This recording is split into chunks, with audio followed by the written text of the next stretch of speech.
So have you ever had that voice inside of your head saying, who am I? I can't do this. I'm not smart enough. I can't start this business. I'm never going to be able to make enough money. Those voices in your head are what's called self-limiting beliefs. And in fact, I read somewhere that individuals that have strategy and have goals set and are really focused, 5% of them actually reach their goal. It's the 95%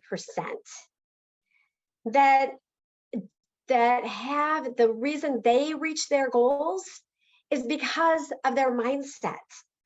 Not only do they have goals, but it's their mindset that changes and has that thought that they can do it. So how do you overcome that voice inside?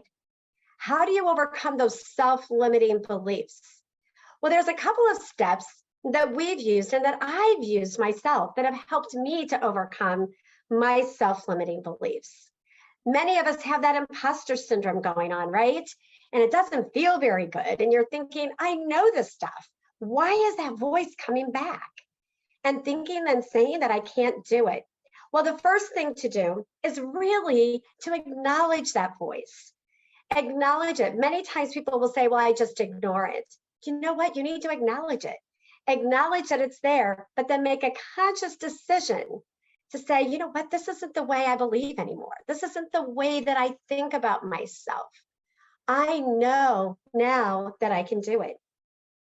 The second step is write that self-limiting belief down. Write it down. When you write something down, it helps you to put it out of your head and it helps you to release it. And along with that, you acknowledge that belief and then try on a different belief. And when you do that, it may feel different. It may feel awkward. You're not used to it, but do it anyway, because pretty soon you'll be able to feel that way. And then take on different action. When that voice comes up to say, I can't do that, pretty soon, after you acknowledge it and you think, okay, I hear you, but I'm going to put you over here. I'm not going to acknowledge you. I know that this voice over here, I can do it.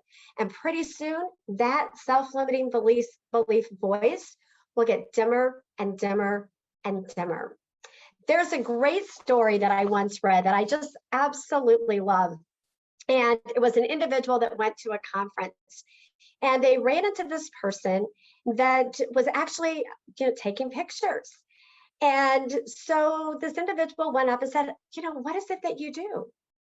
And the photographer said, she goes, you know what? I do photography. I take pictures.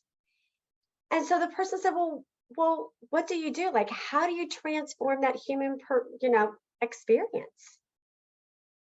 And she looked and she said, well, I take pictures that are meaningful. And so the person just kept asking again, what is it that you actually do? And she kind of stared and thought, well, what do you mean? What do I do? I'm a photographer. The person said, well, how do you show up?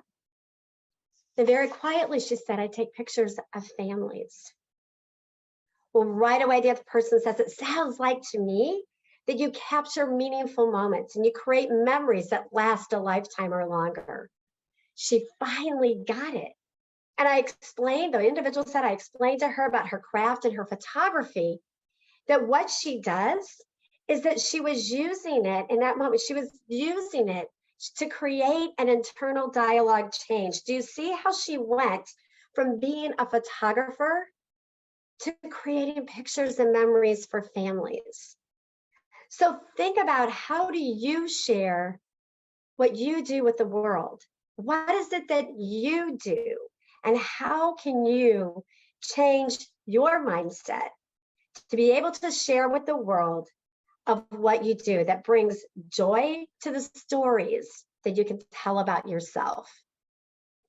Self-limiting beliefs, they can hold us back, but they can propel us moving forward once we make that change.